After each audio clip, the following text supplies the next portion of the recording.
Dame un segundo. Es profesor distinguido de la Universidad Autónoma Metropolitana, Unidad Xochimilco en Ciudad de México, desde 1975. Colaboró en la fundación del Centro de Ecodesarrollo en 1974, recibió el Premio Nacional de Economía Política en 1979, es miembro de la Academia Mexicana de Ciencias e investigador emérito al Sistema Nacional de Investigaciones. Actualmente colabora con comunidades indígenas y campesinas para impulsar el manejo sustentable de recursos regionales.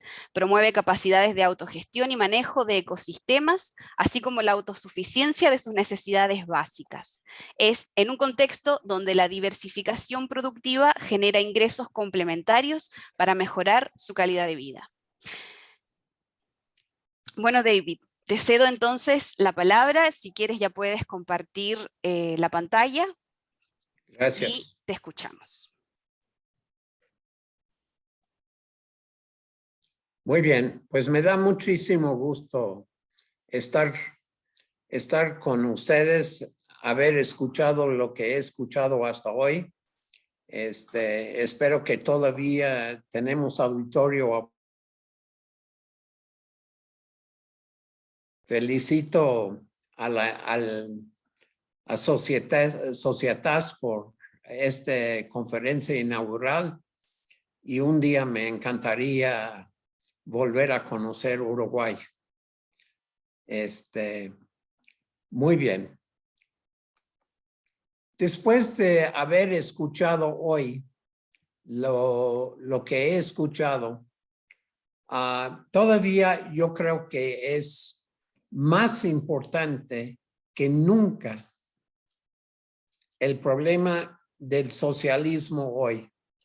Y todavía más importante de construir, de plantear el problema de cómo vamos a concebir el mundo en los años venideros. Yo estoy, sobre todo después de escuchar muchas de las ponencias hoy, yo estoy muy convencido de que lo que los del Noroatlántico piensan que es el centro del mundo es equivocado. El centro del mundo de aquí en adelante tendrá que ser el sur global.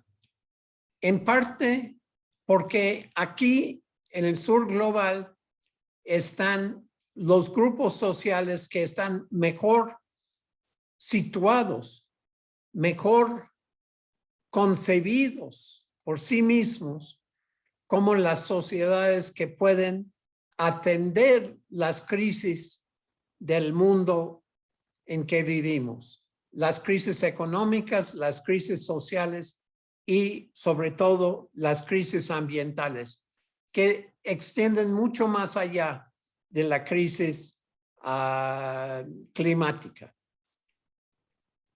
Y yo lo planteo en esta primera transparencia porque muchos del marxismo, de los marxismos de hoy, están planteando todavía que son los proletarios que van a tener que hacer la revolución.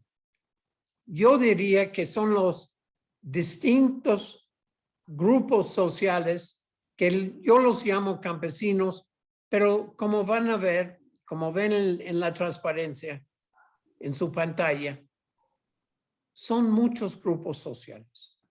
Son productores, son jornaleros, son indígenas, agricultores, son extraordinarios pluriactivos, como dice la Organización Internacional del Trabajo, y son los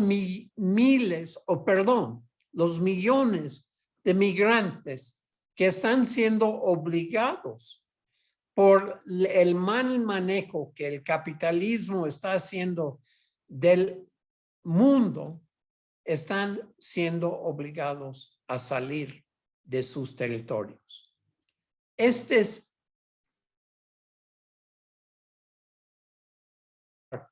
Claro, una parte muy importante están en las zonas urbanas, rurales, pero también están en los periurbanos, están en las villas miserias, las favelas, los suburbios, las plantaciones, los terribles monocultivos que yo estoy llamando desiertos verdes, como es las palmas africanas, los sembradíos, las plantaciones de sembradíos de palma africana, de caña de azúcar, de soya en el sur de nuestro continente.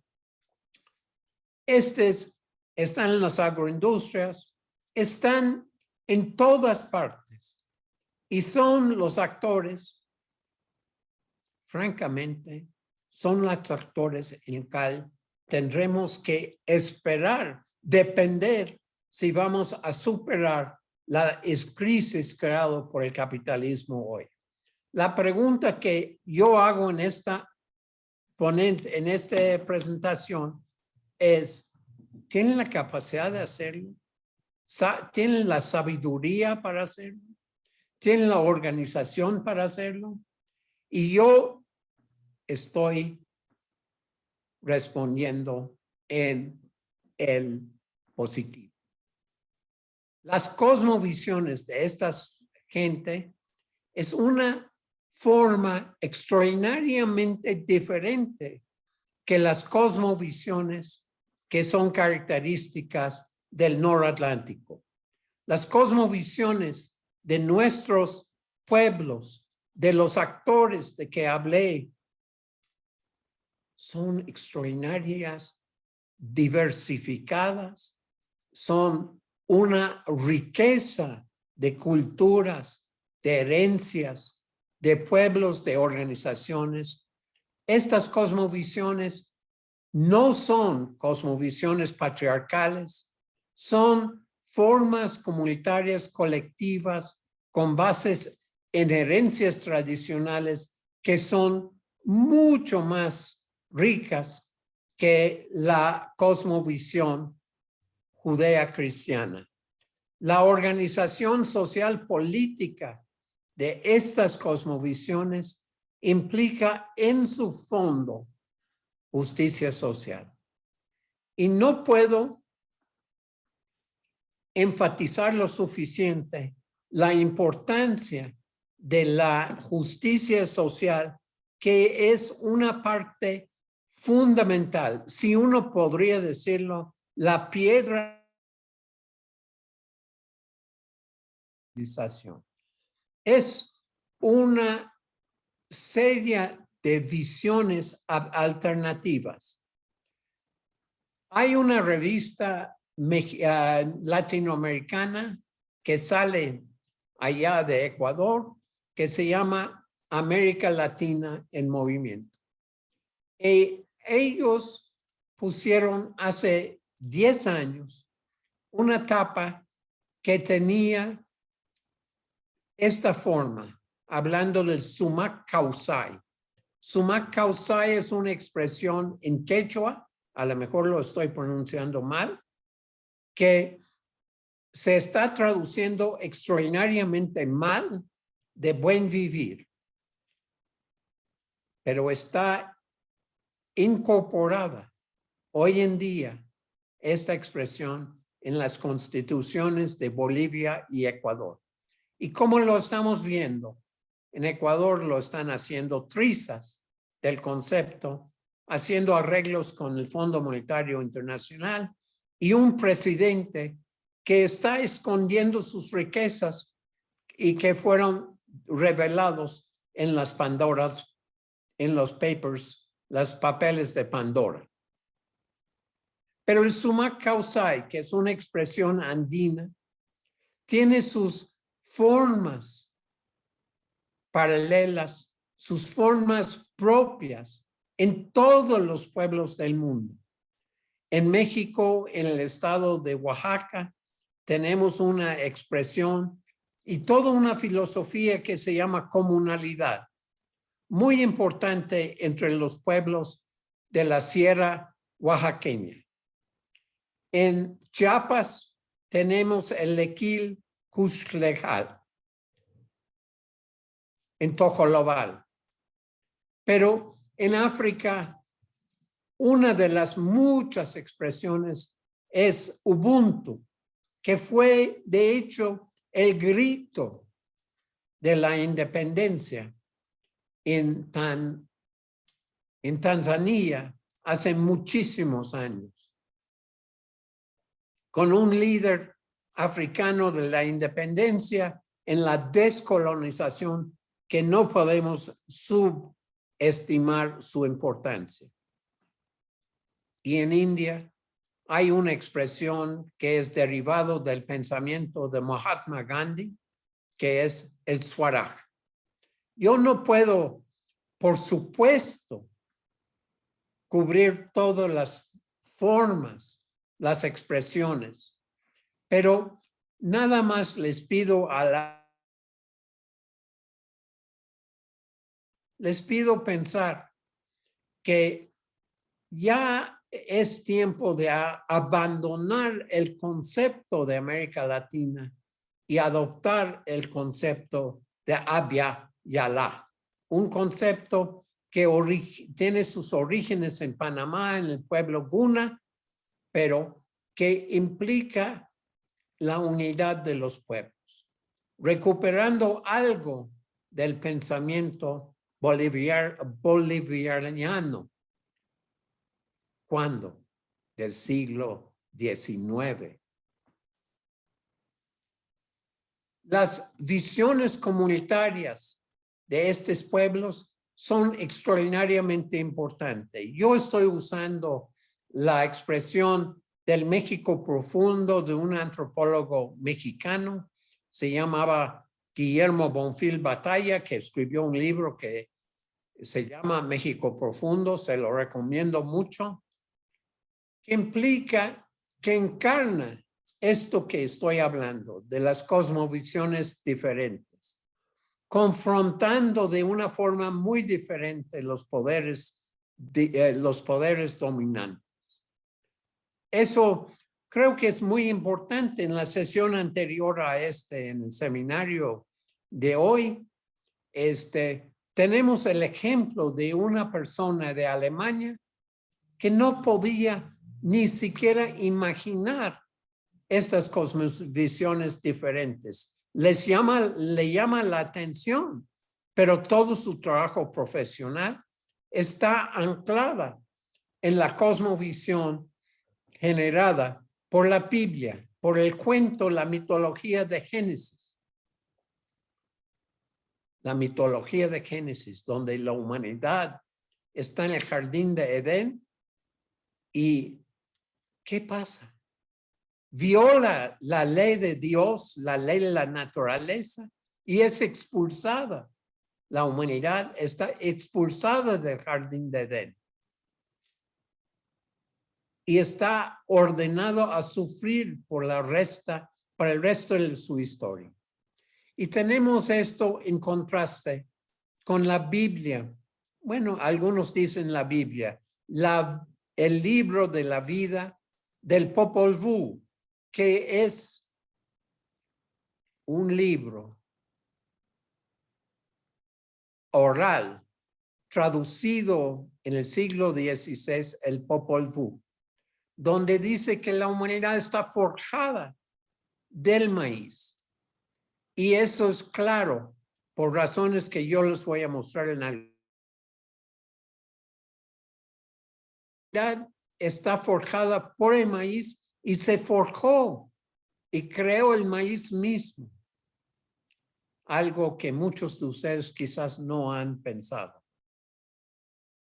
Estas visiones comunitarias implican que estos pueblos ya lo saben, lo que hay que transformar la relación con el mercado y la naturaleza, porque esta relación enfermiza en que estamos realmente encarcelados en este momento, nos niega bienestar, nos niega empleo, salud, solidaridad y, por supuesto, equilibrio ambiental.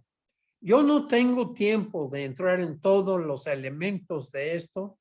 Me sería un enorme gusto entrar en diálogo con los otros ponentes y con los asistentes de este congreso inaugural para realmente explorar qué quiere decir eso. Pero una nueva relación implica terminar con las relaciones mercantiles y ponernos en una nueva relación con la naturaleza. Yo les decía que el maíz, que en el Popol Vuh la humanidad está creado por el maíz, forjado del maíz. Los dioses vieron que este fue bueno en la mitología, en la historia de la creación del pueblo maya, maya quiché en Mesoamérica. Pero quizás muchos de los asistentes aquí hoy en el sur del continente no saben que el maíz no existe en la naturaleza. El maíz fue creado por los pueblos mesoamericanos hace unos 6 o 8 mil años. Y la extraordinaria transformación del maíz en el sustento de los pueblos mesoamericanos y uno de los cultivos más importantes en todo el mundo es debido a la extraordinaria, pero realmente extraordinaria, trabajo de los agricultores durante centenares de años para hacer una selección y crear un sistema de producción que aquí llamamos milpa mexicana, la milpa, pero es una de las formas reconocidas avanzados en el mundo y desarrollado hace miles de años. Y lo importante de esto, como dice allá en la transparencia que ustedes están viendo, es que la milpa está creando rizomas, redes subterráneas extraordinariamente vivas que comunican las distintas partes de la milpa y hacen que los elementos de la milpa se retroalimentan a sí mismos. Tenemos en esta diagrama o esta ilustración, tenemos el maíz que está sembrado con el frijol. El frijol importantísimo porque el frijol como leguminosa fija nitrógeno del aire y lo transporta a enriquecer el suelo y alimenta al maíz. Se pone también a sembrar con la calabaza. La calabaza, que es una planta que se extiende sobre la tierra y sus hojas dan protección al suelo, manteniendo la humedad, dando por supuesto un fruto extraordinariamente rico, y las flores de calabaza que ustedes ven al final, al fondo de la ilustración, que son muy sabrosas y están puestos junto con un guiso que nosotros en México combinamos con cebolla, ajo y chile. Por supuesto, en la milpa también sembramos chile, muchos chiles. Hay decenas de variedades de chiles. No es que el chile existe y también solo, no es una forma de chile. Y entre todo eso están creciendo los quelites, que las empresas agroindustriales como Bayer, como Monsanto, como Syngenta, están llamando maleza. Los quelites, los quelites son riquísimas hierbas que cosechamos para agregar a nuestras ensaladas, para agregar a nuestros guisos, para enriquecer nuestra cocina. Y por supuesto, allá encima, ustedes ven en un circulito una mazorca de maíz con huitlacoche. Lo llaman una maleza. Y cuando una mazorca está infectado con este huitlacoche, lo tiran, lo echan a perder. Pero es un hongo extraordinariamente nutritivo que nosotros en Mesoamérica, norte de Sudamérica, disfrutamos mucho. Un hongo que se desarrolla en la mazorca y es muy, muy nutritivo y tiene una exquisitez culinaria. No puedo enfatizar la importancia de las rizomas, la tremenda importancia de las rizomas como mecanismo de comunicación entre las plantas. Pero las rizomas también es una metáfora por lo que las sociedades del futuro, del sur global, están creando, entrelazando, creando alianzas entre pueblos en el sur global para forjar las sociedades postcapitalistas. Los 5 principios que hemos destilado de este proceso de comunicación, de solidaridad, de construcción de estas sociedades postcapitalistas, estos 5 principios, no hay manera de subestimar la importancia de cada uno de ellos.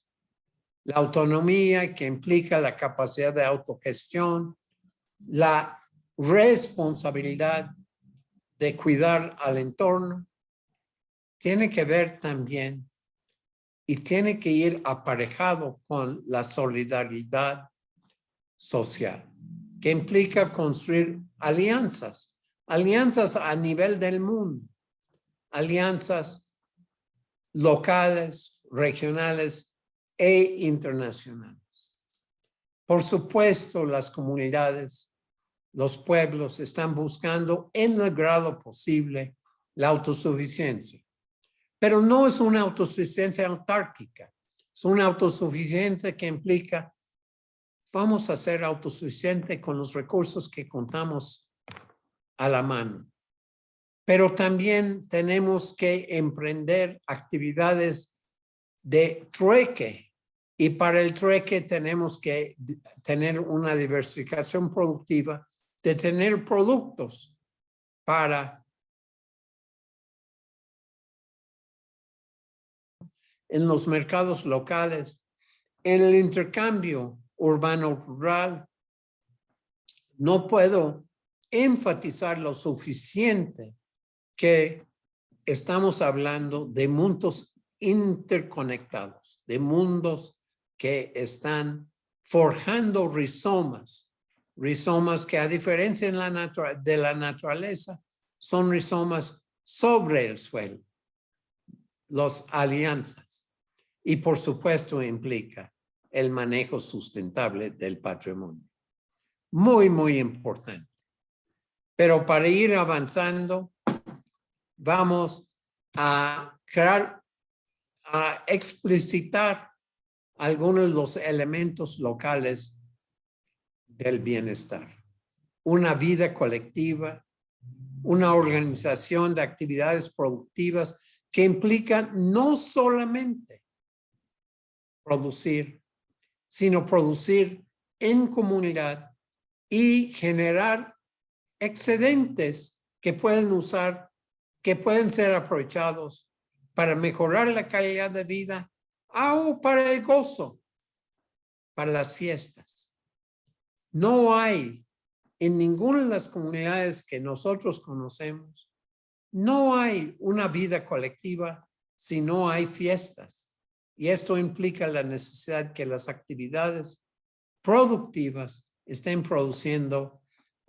generando excedentes que permiten y facilitan el gozo. Tenemos entonces claro que la comunidad tiene que atender la educación y salud, tiene que proteger y enriquecer las herencias culturales, tiene, por supuesto, y eso en América Latina en este momento es particularmente importante, defender el territorio. Implica el conocimiento del patrimonio, su conservación, pero su defensa contra las fuerzas del capitalismo global que está amenazando a todos los pueblos, a todas las comunidades del mundo y en muchos casos, como platiqué antes, forzando migración para los que no pueden arraigarse en su territorio. Y quiero, sin poder entrar en detalles, mencionar e insistir en la importancia de un metabolismo social sustentable, que es muy diferente que las fracturas metabólicas que están creando el capitalismo, de que nos habló Karl Marx en el siglo XIX, en tomo 1, en tomo 3. El metabolismo social es extraordinariamente importante de reparar y reconstruir para que estemos en equilibrio con el planeta. Entonces, el bienestar depende no solamente de la comunidad en su vida interna, sino el forjar las redes. Esta es una foto simplemente para ilustrar una actividad que yo como universitario, yo he pasado mis últimos 40 años con un proyecto que tiene muchas aristas, tiene muchas variaciones, pero lo hemos llamado Fortaleciendo la Tradición Innovando. Porque una de las cosas que las comunidades nos han enseñado es que la tradición no es algo que se heredó de hace 5,000 años y no cambia, sino la tradición se fortalece en su capacidad de adaptarse en cada momento, de superar las crisis socioecológicas y desarrollar nuevas respuestas para reparar las fracturas metabólicas, reconstruir con nuevos metabolismos socioecológicos, que es el proyecto que yo estoy usando, yo estoy dirigiendo en este momento con mis colegas en 8 países latinoamericanos. Me da mucho gusto y me da mucho orgullo. Y me encantaría integrar a los uruguayos en este proceso de la reconstrucción de metabolismos socioecológicos. Yo pongo este libro porque quiero explicar muy brevemente. En México, una bebida alcohólica tradicional, estamos hablando tradicional, estoy hablando de centenares de años o quizás milenios, lo que está conocido como el mezcal, de lo cual la tequila es una variedad. Y estamos en este momento en un pleito entre el capitalismo internacional que está tratando de apoderarse de la producción y comercialización de estos grandes monopolios y los esfuerzos de los campesinos de proteger tanto los bosques de agaves, los bosques que en otros lugares se llaman cactus, y el sistema comunitario que se requiere para su producción. Este libro es un libro precioso del testimonio de los propios productores interactuando con los grupos sociales y académicos que estamos involucrados en apoyar sus esfuerzos de crear sociedades postcapitalistas. Yo quiero entonces simplemente mencionar algunos ejemplos de estos nuevos mundos mexicanos. Por supuesto que la mayor parte de ustedes conocen los caracoles. A lo mejor no lo conocen por este nombre, pero son las comunidades autogestionadas con un lema muy parecido al buen vivir que los zapatistas usan de mandar obedeciendo. Esa es una piedra angular de la forma de organización de los caracoles, de abajo hacia arriba y no al revés. El campo no aguanta más y sin maíz no hay país. Son campañas, son organizaciones sociales que han logrado con mucho tino defender la producción maicera campesina, que es muy diferente que el maíz de los organismos genéticamente modificados que suelen sembrar en el sur del continente. El Congreso Nacional Indigenista está compuesto en nuestro país por 25 millones de personas y ya he hablado comunalidad y menciono Tosepantitanisque. ¿Por qué? Porque es una comunidad campesina e indígena con raíces muy profundos en proteger sus territorios, que se formó como cooperativa en 1977. Quiero que ustedes reflexionen la extraordinaria capacidad de sobrevivencia de un grupo que ya tiene casi 45 años de vida, está sobreviviendo, está mejorando la calidad de vida de sus 200,000 miembros, 50,000 familias. ¿De qué implica eso? ¿De qué implica en términos de constancia, en términos de sobrevenir, de transformar y de vencer los egoísmos y las distintas presiones políticas que ellos han enfrentado? Yo pongo esta foto del viaje que los zapatistas hicieron en este momento de construir, de forjar, mejor dicho, la solidaridad internacional con otras comunidades europeas. Mandaron una delegación zapatista a Europa para plantear y discutir formas de intercambio, de discusión con las comunidades en lucha en distintos países en el viejo continente.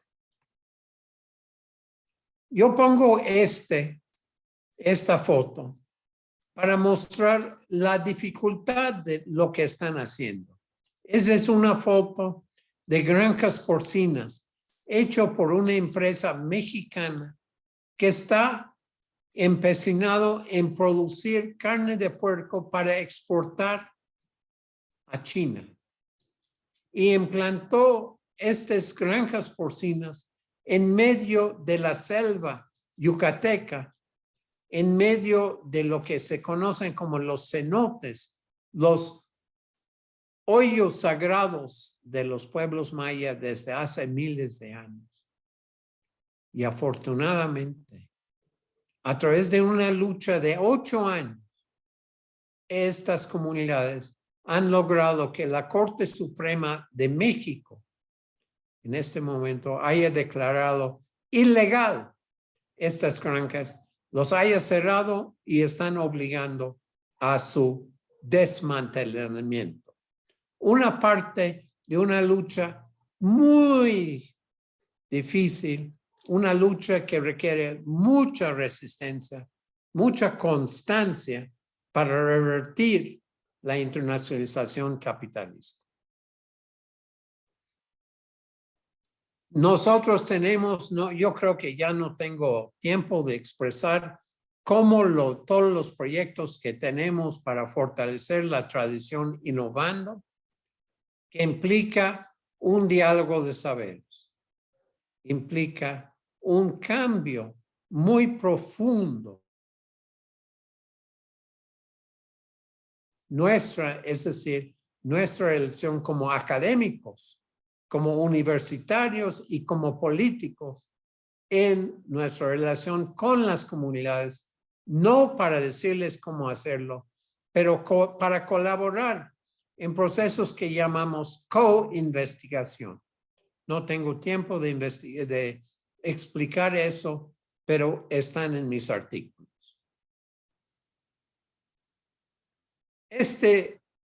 Yo tampoco tengo tiempo, pero son fotos del ejemplo de nuestra interacción con las comunidades dentro de sus ambientes para que nos digan cuáles son las mejores formas de la gestión de sus territorios y cómo podemos colaborar con ellos en mejorar con algunos conocimientos universitarios sus propios conocimientos científicos heredados a través de los siglos. Pero no solamente lo hacemos, ellos están empeñados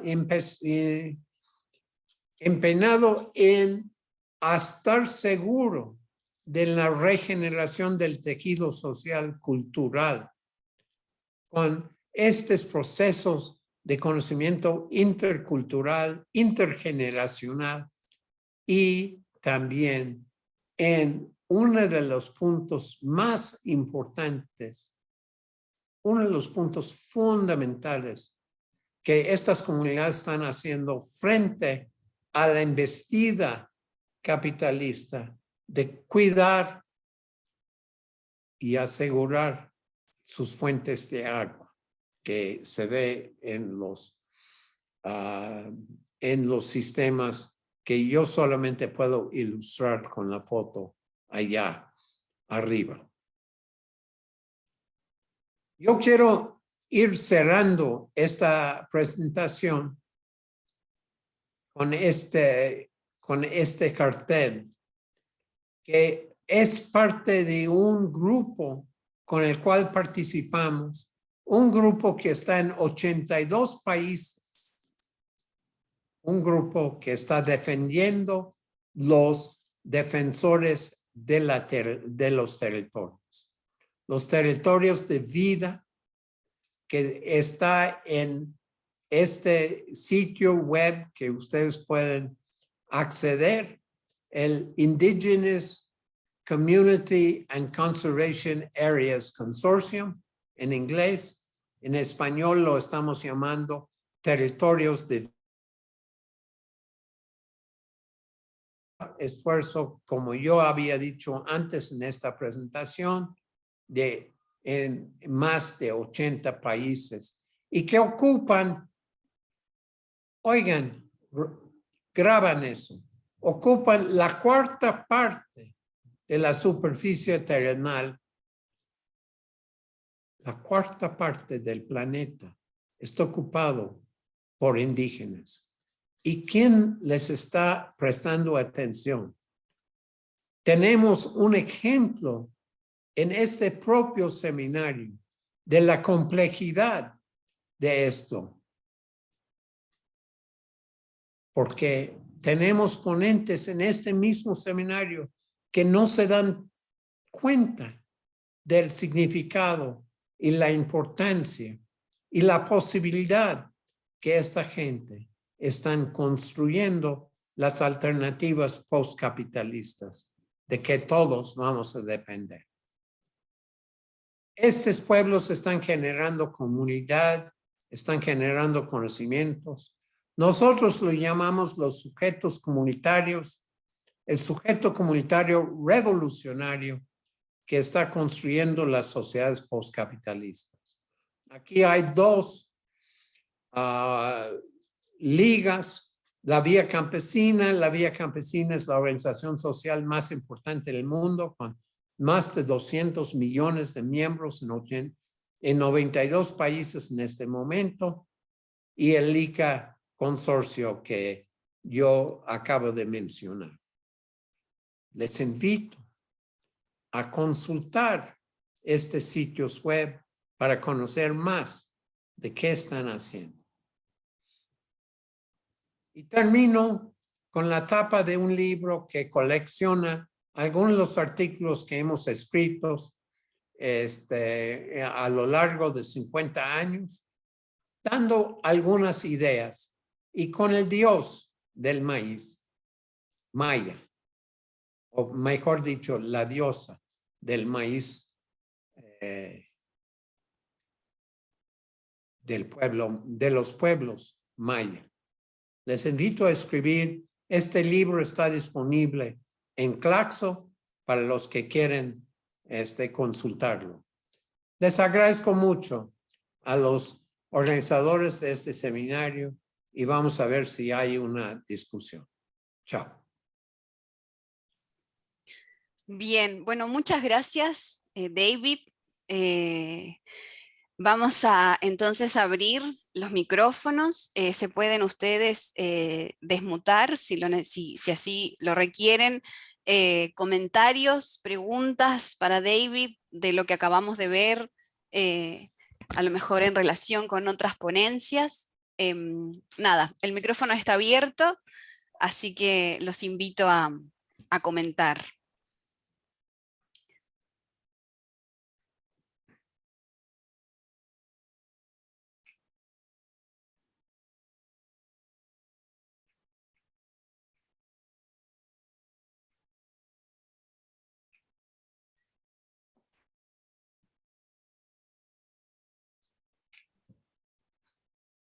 Hola, David, ¿podrías hablar un poco sobre más ejemplos específicos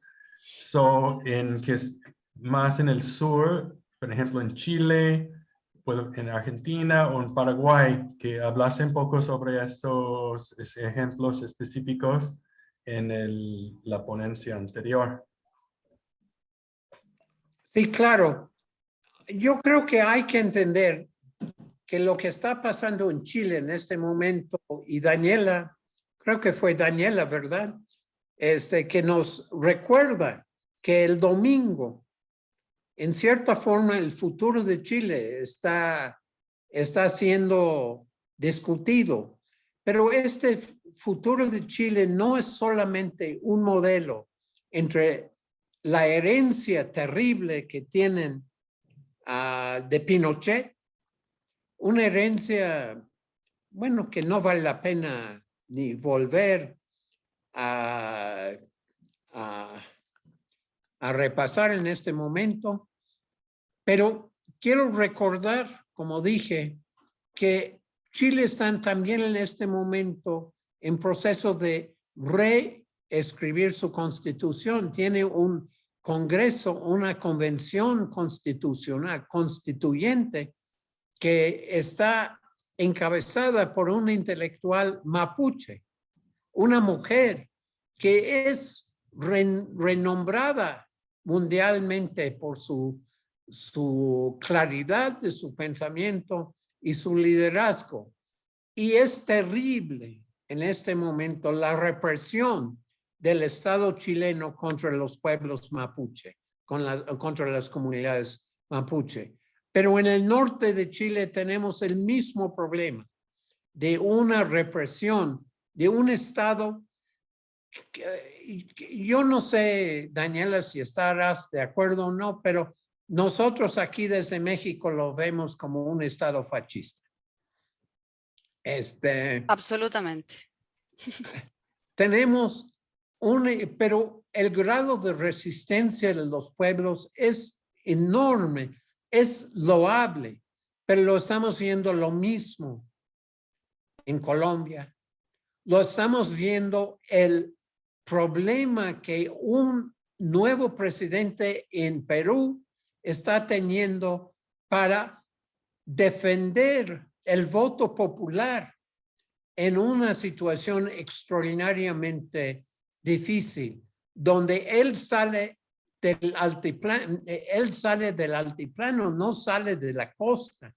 Y por primera vez hay una clase política en Perú que es, un grupo político en el Perú que legítimamente ha llegado al poder y ofrece oportunidades para los muchos pueblos andinos, los indígenas que están con sus proyectos. Yo puedo ir caso por caso en Bolivia. ¿Qué quiere? Que voy a Salta en Argentina, a los extraordinarios ejemplos de la construcción, de la negociación para controlar las reservas de litio en la zona norte de Argentina. En Centroamérica, la lucha ni hablar. Hay oleadas de migrantes que están saliendo, pero mira lo que pasó en Honduras. Honduras está planteando en este momento revertir, a ver si el imperialismo gringo lo deja, de revertir una historia terrible. Pero vamos a Venezuela, que a pesar de un bloqueo tan terrible, también tenemos ejemplos bonitos de comunidades que están reforzando su capacidad de controlar sus territorios. Yo puedo ir porque colaboro. Tengo la suerte de colaborar. Aquí en México hay centenares de comunidades que están retomando la agroecología, no solamente para la milpa, sino todavía diversificar la milpa más con árboles frutales. Pero no solamente eso, porque la producción es parte de una ceremonia de reclamar control del territorio y de reforzar y profundizar la cultura, de instalar. Están dando lecciones para hablar, reclamar los idiomas. En este momento en México hay 68 idiomas vivas, pero estaban en peligro. Hay un nuevo reconocimiento de la importancia. Aquí, de donde yo estoy hablando, a unos 100 kilómetros, está una comunidad que se llama Cherán, donde las mujeres hace 10 años se pusieron frente al crimen organizado y retomaron con sus cuerpos, parando al crimen organizado, retomando 130,000 hectáreas de bosque valioso, y para reclamarlo no para agroproducción de aguacates, que es uno de los grandes problemas de nuestro país, pero Chile lo tiene hasta peor porque, bueno, eso no lo discutimos. Pero Cherán, las mujeres han mostrado la capacidad de retomar en un pueblo que por decenios estaba aceptando ser subyugado por el Estado y por el crimen. Pero no he mencionado, no he mencionado quizás el ejemplo más importante, que no es un pueblo indígena. Ahí está la isla, la perla del Caribe. Cuba.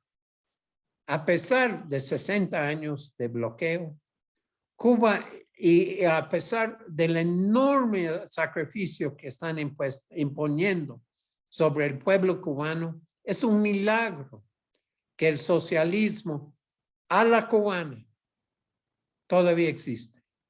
Es un milagro que Cuba en este momento es una luz del liderazgo de cómo podemos hacer agricultura urbana, agroecología urbana, donde el pueblo va produciendo sus propios víveres, donde podemos ver, yo no quiero idealizar la situación en Cuba porque está, como decimos en México, está cabrón. Está muy difícil. Y con este gobierno gringo que está resultando hasta peor en sentido internacional que algunas de las pendejadas, perdón mi francés, algunas de las malezas de Trump, está haciendo terribles cosas contra Cuba, contra Venezuela. Pero voy a terminar respondiendo a tu pregunta con un ejemplo quizás un poco inesperado. Hablo de los pueblos de Canadá, los pueblos indígenas de Canadá y Norteamérica. En este momento, estos pueblos están deteniendo en cierta manera la avaricia de la industria de de recursos fósiles. Están deteniendo algunos de los oleoductos, están deteniendo proyectos de minería, están deteniendo proyectos de forestería leonina y están recuperando tradiciones. Hay que celebrar no solamente lo que está pasando en el sur global en términos geográficos, sino en el sur mundial, que son los pueblos indígenas de Norteamérica también. Y si voy a Europa, también Finlandia tiene pueblos indígenas que están protegiendo al Ártico Norte. Pero ya estoy hablando demasiado. Bueno, muchas gracias, David. No sé si alguien más tiene una pregunta para hacer. Del chat me hacen una pregunta que te la leo. ¿Qué otros conceptos consideras tú que deberíamos repensar, además del término o de la palabra Latinoamérica? ¿Qué otros conceptos crees tú que se deben también volver a repensar o cuestionar o poner en conflicto? Mira, yo creo que una de las cosas más importantes desde un punto de vista académico, y en fin de cuentas ese es un evento académico, que debemos considerar, Abya Yala es extraordinariamente importante porque no es solamente una palabra, es un concepto diferente de qué es la geografía. Y es una geografía que Abya Yala ya incluye los indígenas de Canadá, lo incluye los indígenas de Estados Unidos. Pero hay un elemento, un concepto que yo mencioné, que yo quisiera invitarles a todos a examinar con mucho cuidado, y que es metabolismo socioecológico. Marx descaramiento en la versión en español del descaramiento metabólico de que estaba imponiendo el capitalismo cuando él estaba escribiendo a mediados del siglo XIX. Pero los neoliberales han traducido concepto de metabolismo social en una contabilidad. Es increíble, pueden hacer todo en contabilidad. En una contabilidad que llaman análisis de flujos de materiales. Y están hablando de una deuda ecológica, Pero el problema no es una deuda ecológica. El problema es mucho más profundo que esto. Y nosotros estamos preguntando cómo podemos superar lo que en inglés se llaman las fracturas metabólicas, metabolic rifts, en el lenguaje de John Bellamy Foster. Le recomiendo mucho que examinemos cómo son las configuraciones socioecológicas nuevas que están construyendo los pueblos del sur. Y yo me dedico a esto. Mi equipo en términos teóricos tenemos una escuela de pensamiento que se llama Economía Ecológica Radical. Este nombre radical cae mal en el noroatlántico. Pero la economía ecológica dominante es una economía ecológica de contabilidad. Nosotros somos una economía ecológica, no es una contabilidad, es una discusión de metabolismos, de construcción de la relación entre la sociedad y las sociedades y la naturaleza. Y yo les invito a todos ustedes, yo agradezco mucho la iniciativa de esta societas y la invitación personal de Peter de estar aquí en un auditorio que yo supongo que no me conoce, que no tiene este conocimiento porque tenemos estas barreras geográficas e institucionales.